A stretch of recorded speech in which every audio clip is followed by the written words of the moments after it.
Hello, everybody. Welcome to another of the interviews. I hope you've enjoyed everyone that we've done so far.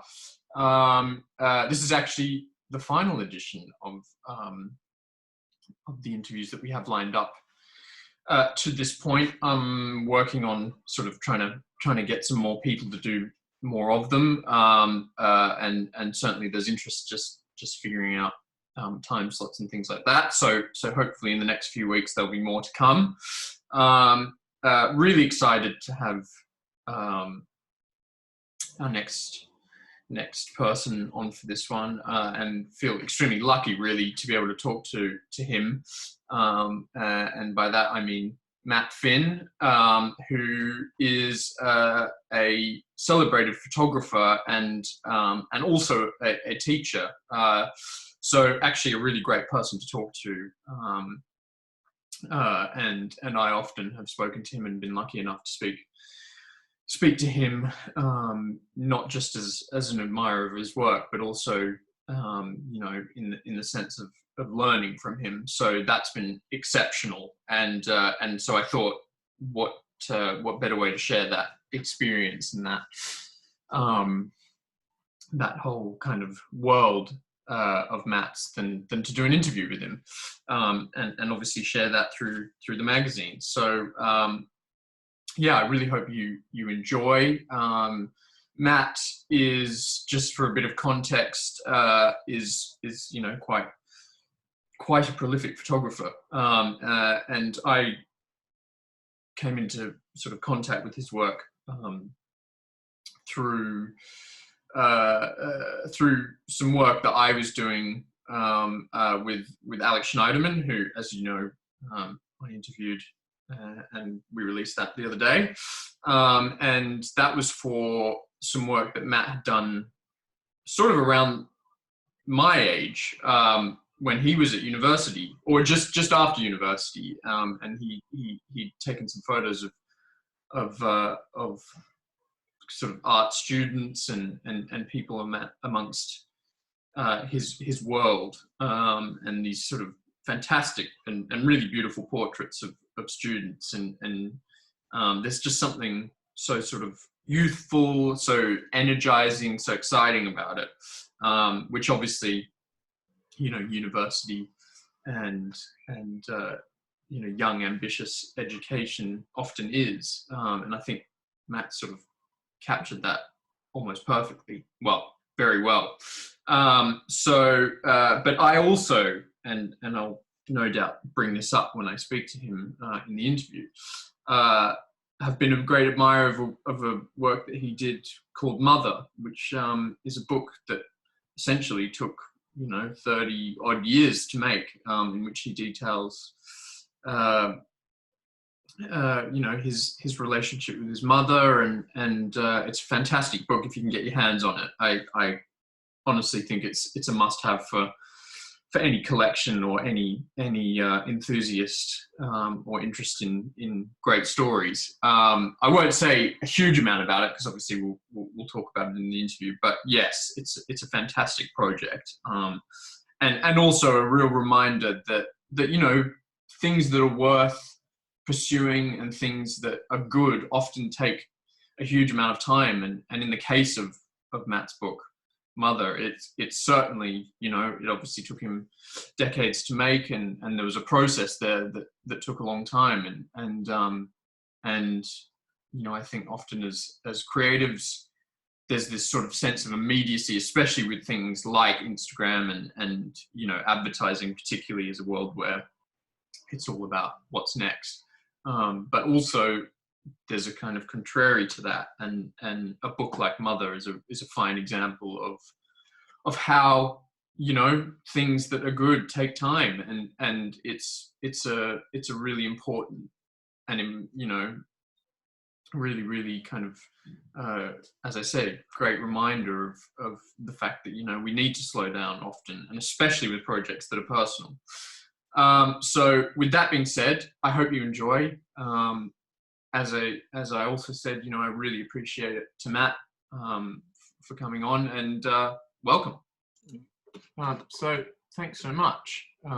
As always with you, Matt, it's hugely appreciated. You know, I feel like you're non-stop at the moment as well, because were you teaching Wolverhampton this morning? I teach at Wolverhampton University there on the BA in photography. Yeah. And I also teach at a private college in London as well. So it's pretty full on, yeah, with students, and obviously it's a moment in time that certainly for a degree course they should be thinking about, you know, celebration. Certainly the end of the students who are coming into their final year, thinking about how I'm going to show my work, which industry professionals may come to the exhibition. Yeah. And now, like all students up and down the country, you know, there will be no degree shows. Yeah. How do they get their work out? So yeah, it's a challenging time for everybody, I think. Totally, yeah. I mean, it's such a sort of you know, horrible thing that so many degree shows have just been. And I guess this isn't just photography, but for all the arts, you know, that's such a kind of disappointment, really. It's massive. I mean, it's heartbreaking. It's heartbreaking. Yeah, absolutely. I mean, one of the highlights of my year is actually working on degree shows. It's one of those moments of camaraderie where we all come together as one, and you know, friendships are forged in those moments, those days, those weeks, and obviously that's been taken away from us all. But you know, we have to think of a bigger picture, and hopefully photography, like all the other areas and industries, will come back fighting fit and stronger. Yeah. We'll see. Yeah, absolutely. So, I mean, the first thing I had to ask was, and I guess it sort of relates to what we're talking about, is obviously your time as a student and post-student when you started working on School of Art, and what was the you know, I mean, obviously that was the first work that I came into contact with of yours. Yeah, I mean, just tell me, you know, what was the sort of interest in that, and what was the driving process of shooting students? Well, I think basically it was almost like Peter Pan syndrome. So I'd not grown out. Certainly when I started working in mid-90s, early 90s, I still thought I was a student. You know, I'd not been that far out of being a degree student myself. There was a looseness to being a student then. Yeah. Of, you know, you could almost do anything you wanted. There was no real core lectures. There was nothing. I mean, basically, when I was a student, just going back a bit, we used to get our project briefs on a handwritten piece of paper. And then it'd be like, you have 4 months to do this, and, you know, the odd tutorial. And I remember, you know, you'd come to an assessment, and basically there'd be people who'd obviously kind of got up early in the morning, printed that morning, and their prints would be dripping as they hung them on the wall, and all you could hear were these droplets of water, you know, these pools of water. And so this idea that then kind of very quickly after my degree, going to work in an art school, and then subsequently photographing the students, to be honest with you, I couldn't tell any difference between them and me. I mean, you know, in those days, there was still very little lesson preparation. There was nothing online. You just rocked up with a slide projector, showing images that you wanted to show. I mean, I remember in, you know, like 1995, 96, showing students a ballad of sexual dependency. This is like 16, 17-year-old students, showing them what subsequently become, you know, one of the great bodies of work. But there was no issues about, you know, the appropriateness of the material you were showing them. Yeah. And what's quite nice is I talk to the students now who are all, you know, approaching 40 or just over 40, saying just how fantastic it was, an opportunity that they were valued as adults and were allowed to kind of look at this information and material and make their own minds up. So So I think certainly kind of going back to your question, School of Art, it was just an obvious, I'd been photographing my fellow students as a student. So I couldn't really see any difference between actually, you know, what was around me, what was in front of me were people who were interested and, you know, who had a story to tell. So as a photographer, that was fascinating for me. So it was just the start of a different type of journey, but it was really me being in a comfortable position just to make the type of work I wanted to make. And did you know them quite well then? You know, the students and Yes, you got to know people very yeah. well. I mean, art schools in particular were kind of, everybody Social was hubs. anyway. Yeah, very Yeah. social, non-conformist. People communicated. You know, if you didn't get to know people from actually in conversation with them, you got to know them through their artwork. Right. Yeah. Artwork reveals a lot about a person. So it was a very social scene, and it was a great scene where we were all making art together. You know, I was just making photographs of people who were making art themselves. Some were painters, some were sculptors, some were photographers. You know, just all in it together, really. Yeah. I mean, I think certainly for me, you know, coming across, and obviously, you know, I've spent quite a bit of time with the images as well. You know, more than most in a way, through Alex, but that. You know, there's this sense of real energy and real sort of electricity, you know, degrees and things like that. So there's an ambition and there's a sort of passion there. And I think, the images are sort of an ode to, you know, that kind of, that real flame that I think, you know, an arts degree ignites in people. And certainly, I mean, I'm experiencing it now, but I think that the book really, you know, it's a fascinating book because it's so sort of captures what that experience is.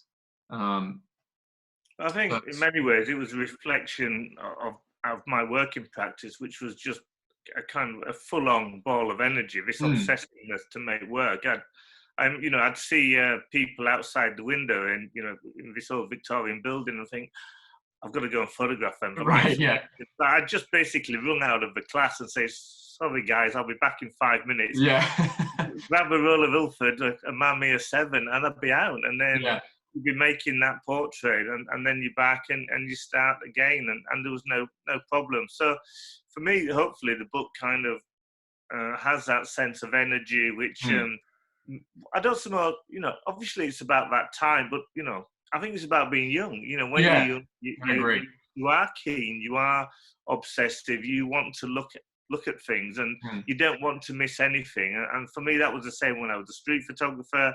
You know, the idea that I'd be stuck inside seeing an exhibition, as wonderful as that was, I just felt this was time I could be on the street photographing.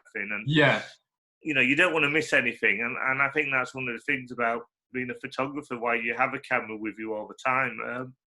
Obviously, that's changed because of the advent of mobile phone technology, where we always carry a camera. But in those days, you'd have a camera over your shoulder, or you'd have one next to you on a table, just ready to kind of be there to make those photographs. Yeah, well, it's much more. I mean, you could argue that it's a much more sort of physical process then. You know, the difference, obviously using a phone is the same as, you still use your hands and your arms and what have you, but there's something sort of not as tactile about, you don't think about images out with a phone in the same way that you do with a camera. So. Very different. And also in those days, pre-digital, the immediacy came from the act of photographing. You didn't then see the image. It could be, an hour or a week or 6 months, or, if you were Gary Winogrand, Vivian Mayer. But so the immediacy, the thrill came from not what you'd photograph, but that, for me, the conversation, if it was a person, the quality of light and the street things coming together.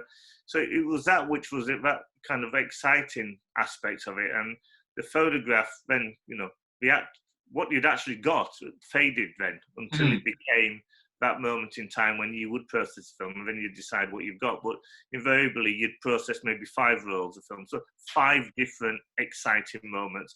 So the actual photograph itself wasn't, the end, although it was the end product, for me, the exciting aspect was this kind of an immediate response to something that said something to you, that you felt compelled to want to take that photograph at that moment. Yeah, absolutely. Well, yeah, look, I couldn't agree more with that. Just quickly going back to something you said before, which is that, you can see a lot about people through their art, without having to talk to them or what have you. Obviously, I do talk to you, and so I know you fairly well. But in terms of, let's say later projects. So, obviously, I in the introduction I mentioned Mother, and things like, you've also done the work on your uncle, and you're shooting constantly your family. What draws you to things that are so personal and so close, and where does that, do you think that's just the reason I ask it is because I'm always fascinated between the sort of, there's those that sort of completely keep a separation from what they shoot, and then there's those that are so close to it, and there's a sort of fine balance between the two. Yeah, I mean, for me, what it kind of excites that type of practice and working methodology is that there was always so many photographers to kind of constantly look at and admire. It's not like I look at photographers historically who did that. So like Harry Callahan's portraits of his wife Eleanor and their daughter Barbara, or Emmett Gowan's photograph, sort of continuing photographs of his wife Edith, or Lee Friedlander's pictures of Maria. Every generation there's another crop of photographers who are doing it. So somebody who I admire greatly at the moment, Christopher Anderson, known for a lot of work, conflict zones, very commercial work, and then all these wonderful personal projects on his son. I know he's going to be working on a piece of his daughter, and it seems to be far more prevalent now, or maybe through social media, that it's okay to make a certain type of photography whilst also making personal work. And for me, it's this, that I'm constantly seeing it everywhere else, that kind of gives me a reassurance that what I'm doing is okay, and it's the right thing to continue. Because I mean, when you just do make personal work, it's invariably, because of the duration, it takes you down these rabbit holes that you're not necessarily prepared for, even though it's all about life. We sometimes kind of just don't want to confront certain things that become what we have to because of the time frame. So for me, it's just being able to kind of constantly look through Instagram now, or look at an exhibition and see these continued new photographers who invariably, I won't say go back to photographing their family. I think maybe in the end, like, people talk about, what is there in life? It's, family. And people always say, don't know, if there's going to be a fire, what would you save from that fire? And maybe not so much these days, but probably a computer these days, but it was always the family album, with this notion of memories. So there's something which is just a constant in all of us, and I just kind of been drawn to kind of try and document only my small aspect of it through using photography. Yeah, because I think it's, I mean, for me personally, I always find, whether it's photographs or painting or any form of art or cinema even, that when projects are sort of microcosms of things, they often, or about very sort of specific subject matter, they always have this sort of larger potential meaning. And so, you say something like Christopher Anderson's work, or, with Mother and things like that, there's always, of course, there's the sort of documentary element of the relationship between photographer and whoever's in the images.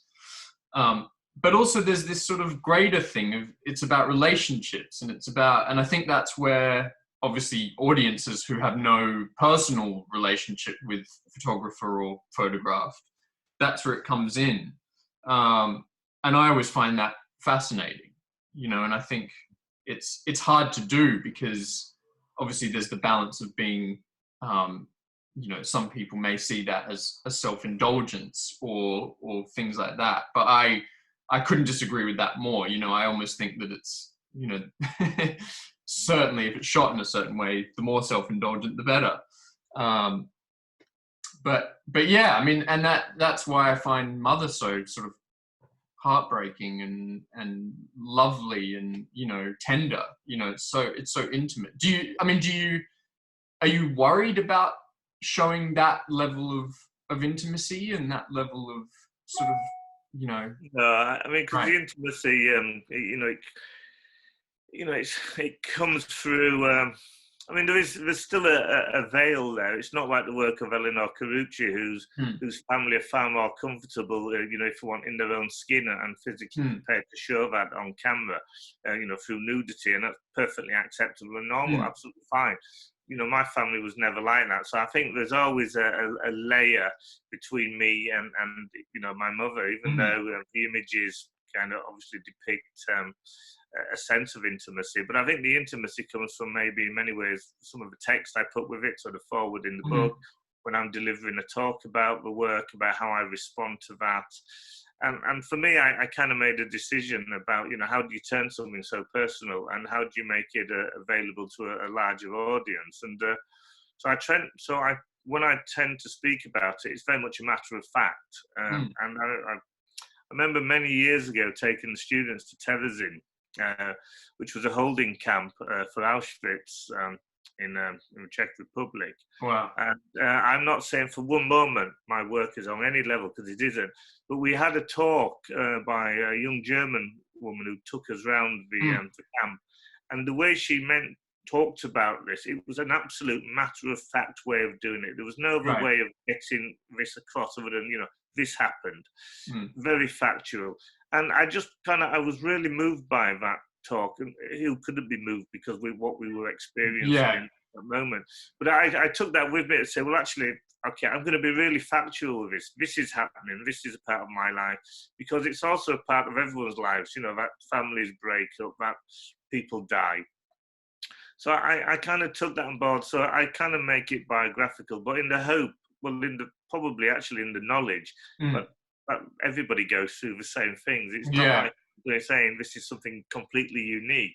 And it's the fact that it isn't unique. It's the fact that everybody on the whole experiences exactly what I have or they will experience, that makes it hopefully so relatable to a larger audience. You say that sort of matter of fact style. Do you think that in that sort of approach, and maybe not in the sense of how you take photos or what's produced photographically, but approaching things in a sort of matter of fact way, do you think it cuts down the sort of worry or anxiety about covering up things that are sort of a bit scary, or things in relationships are always quite tense to sort of put out into the world? And yeah, I think if you're going to do it, I think the advantage of doing it in a matter-of-fact way is that it's a conviction. So you go through with it, and you, first of all, you don't necessarily worry about perception of the work, or maybe what the response is, or how will it be reflected upon? What will the sitter, the subject matter, think about it? What will an audience think about it? I think you have this singular vision, which I know lots of film directors have as auteurs. It's my way, and this is how it. This is my view, my vision, and I tend to have that kind of that viewpoint. That this is the type of work I want to make. There's been very little change in the 30 years I work. I use the same type of equipment. I use the same film, the same processes.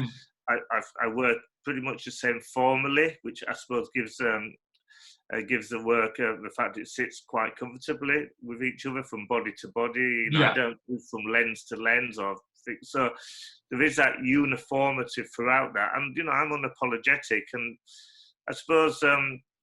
Well, this comes from my other influences. I'm really into heavy metal. It's really unfashionable. I've always been an Iron Maiden fan, a massive Iron Maiden fan.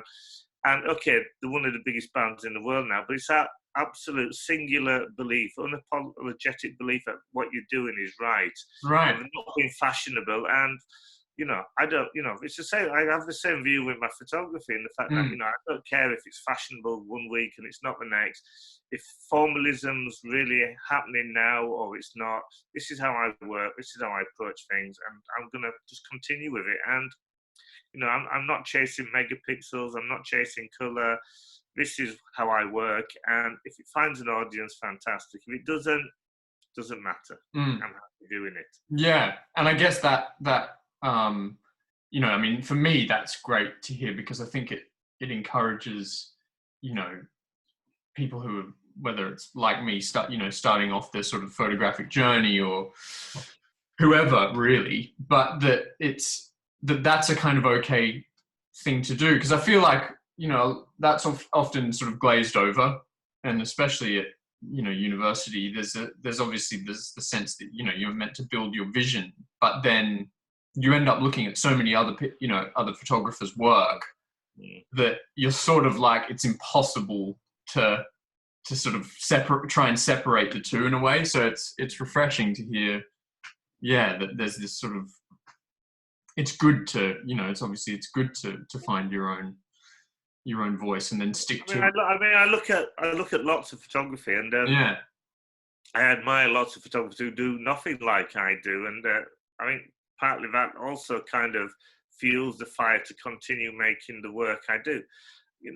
I look at Stephen Shaw's pieces on Uncommon Places, or one of my favorite, Joel Sternfeld's American Prospects.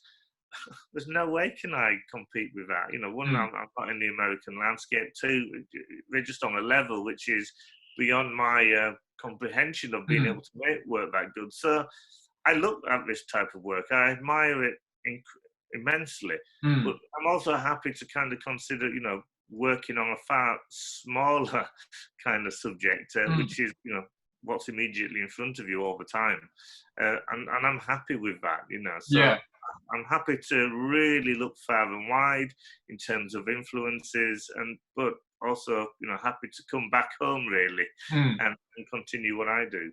Yeah, I mean, on that, just briefly, obviously you mentioned Christopher Anderson. Likewise, I love his work, but that he said something that really struck a chord with me, and I wondered if you maybe thought something similar of this.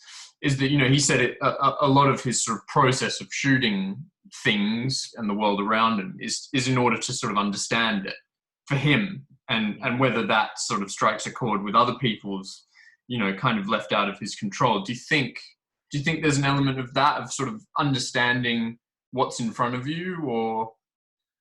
Yeah, I mean, I think lots of photographers think the same. I mean, Gary Winogrand, I photograph to see how things look like, how they look like photographed. Photographs, yeah. How we, looking at a 10:8 print and is, from, like, say, if they take Gary Winogrand's famous body of work from 1955, El Morocco, his wonderful club, the photograph doesn't give you the smell, it doesn't give you the noise, it doesn't give you the drinks you were consuming. You're left with something very distant, a memory. And I think, photographs are kind of wonderful reminders of something bigger. I mean, I think photography's strength is that it is in fact a small medium. It can't take you to places that the written word can, that novels can. Novels can transform you to other worlds. Photography less so. You can't have the same experience as going into the cinema. Even if you are confronted with a giant Thomas Demand or Gursky, it's still comprehensible. It's a different thing. So, I mean, I would totally agree with Christopher Anderson in the same way, I've often looked at the work and some of the terms that Gary Winogrand came out with is that, I mean, the thing with Christopher Anderson, I think what makes him unique is he's just really very good at so many genres of photography. Yeah, he's very. I think very few of us are. I mean, he works as well in colour as he does in black and white, personal and documentary, the home and and externally, which is, I think, pretty unique. But again, I think that's his appetite and desire for making work and seeing the world. And for him, the world, like a lot of photographers, is both next to us and far away. I have less interested in the far away as much, although I'm interested in travel and seeing things. For me, photographically, it's what I'm familiar with is important. Yeah. On that, I guess the next question for me is what's been sort of your reaction to everything that's going on in lockdown? Have you found that a creative time, or do you think it's made things harder, or how's it been for you? Well, I'm actually quite enjoying it. A lot of people have said that to me. Yeah, actually. I mean, I would like to say I've really enjoyed the headspace of the time, but I haven't had a lot. I mean, it's been very challenging working in education. We've come with procedures. So everybody I know works in education are saying they're working a lot harder, a lot longer hours than they would do traditionally on site. But it has given me space to start thinking about the archive, putting that into order. I mean, it's still not fully done, but it's a lot better than it was. And maybe thinking about other bodies of work in the future. I mean, obviously, on the downside is I'm concerned about where photography will go. Will it look the same as it did 3 months ago? Will all the people be there at the end of this? Hopefully so. And photographically, I've not kind of tried to make a response to this. I don't feel a need to rush out and photograph darkened skies in the gloom and metaphors left, right and centre. I just I'll continue making the work and what I do and what I enjoy doing. And I will be interested to see what comes out of it, the type of bodies of work that come out of it. And I'm sure there'll be some absolutely incredible bodies of work. Yeah. But whether that will be bodies of work from a Western perspective, whether it'll be a bodies of work coming out of further cultures, will be really quite interesting to see. Absolutely. Well, especially as considering how I mean, in a sense, everything's been locked down, so our sort of sense of outside of the UK is even more closed off and feels sort of more it's more enclosed. And so I mean, in India, I'm sure there's I've read several things, but that it's a whole other thing there with 1 billion people. So it's a really interesting. Yeah, I mean, we've had it on the whole. I can obviously talk about myself, but it's been quite okay. We can go out for a walk. We can go to the shops with still very little inconvenience and buy pretty much any food we want. If we want a nice bottle of alcohol, we can get it. Yeah. So for me, the inconveniences are minors, and the advantages have been fabulous because some people who you bump into and you feel you have to talk to, I've had a legitimate excuse not to have to do that. So that's exactly. Yeah, because it's a good excuse to there's no sort of necessary text to say, oh, I can't make this or I can't do that. Absolutely. I mean, I've missed the festivals in the same way. No doubt, fanatical football fans miss going to the game every Saturday. So shame London cancelled. I was looking forward to New York. I'm looking forward to some exhibitions I had, which are on hold. And you worry, will they actually ever happen? Books again, thinking about publishing books again. What's that going to do? So, but that's not just me. That's all of us. We're all in the same position. I'm fortunate. I've still had an income from working in education. A lot of photographers who rely on commercial work have been far less fortunate. So it's been good. I mean, the one thing I have noticed, I expected social media to explode. I thought I'd post something on Instagram and immediately get 10 times the likes because what else is there to do? And that seems to be the opposite. Social media people seem to be more wary about actually just going on it all the time. Yeah. Well, I think also people, when you're given all day to be inside, looking at your Instagram all day is boring. And so people just go, I don't want anything to do with my phone and whatever.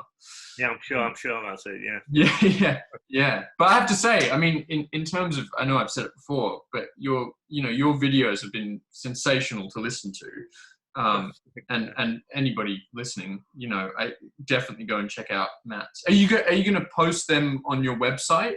Or well, Alex was very good. Alex Schneiderman very kindly figured out how to download it from Instagram. So we're going to start looking at things like that. I've got a few more of these in place. I'm going to start doing in conversations with photographers. So this first one's going to be with Giles Price. Great. And then we've got a few more photographers lined up. And I think partly because you get bored of your own listening to yourself. And sure, yeah. I want it, for me, it's like keep them short, 25 minutes, half an hour, and hopefully kind of allow an audience in so that people get something out of it themselves, you know. Yeah. So let's see where it goes. It's something to do, isn't it? It's something to do. It absolutely is something keeps to me do. active, so Yeah. keeps me on my toes. Well, you're experiencing my something to do as we speak. So, yeah. Look, Matt, that's fantastic. Thank you ever so much for doing this, and you know, I think people will really respond well to listening to you and your point of view, and obviously, yeah, everybody go and check out Matt's Instagram and website, and yeah, engage with and I did say buy the book, because Mother, honestly, I found it just you know, unbelievably sort of heartbreaking and passionate and really lovely. So yeah. Great. Yeah, thank you. But no, look, thank you, and yeah, we'll speak. Okay, perfect. Thanks, Matt. Take Ciao. care. Cheers. Bye.